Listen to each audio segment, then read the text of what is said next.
Hello and welcome to today's class. Today we'll be answering the question, in what ways has the idea of assumed white supremacy evolved over time? First of all, what even is this assumed idea of white supremacy? In order to successfully answer this question, we're going to have to go back to the 17th century when people were kidnapped from the continent of Africa, forced into slavery in the American colonies, and exploited to work as indentured servants and labor in the production of crops such as tobacco and cotton. This maltreatment reached extreme levels of dehumanization, such as working sunup to sundown 6 days a week and having food sometimes not suitable for an animal to eat. Not only that, but slaves were prohibited from being educated, and anyone that was caught educating any slaves was to be fined of $500 or given 6 months jail time in violation of the anti-literacy laws.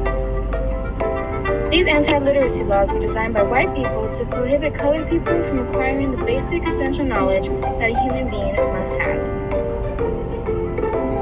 At that point, American settlers were abusing their invented privilege and continued to dehumanize colored people into the 19th century when the idea of white supremacy sparked. During the 19th century, American settlers originated the idea that they were destined by God to expand their assumed supremacy throughout North America. This process of acquiring new land used this philosophy to justify their often violent and usually deadly means of getting what they wanted.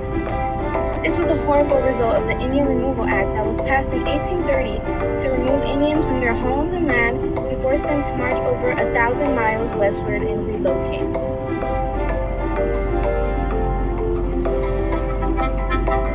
Here you will notice that different flags show the nationalities within European American race. In his book, Thomas Almaguer mentions that although they could be distinguished based on their nationalities and religion, they considered themselves one group against non-European ethnic groups, including African Americans, Latinos, and Asians. The idea of being a unity against minority ethnicities followed into the 20th century through a new concept known as gentrification. Much like Manifest Destiny, gentrification describes the movement of middle-class residents into low-income areas where they set about rehabilitating working-class and derelict housing. This describes the movement of middle-class people into the working-class neighborhoods. In other words, white people use their God-given power to renovate a low-income neighborhood that does not satisfy their middle-class taste in a more luxurious scene to fit their preference. Since the 17th century, American settlers have wrapped their head around the idea that they are the superior race and have done anything in their power to make it known, including the brutal enslavement of African Americans and forced expansion by Manifest Destiny.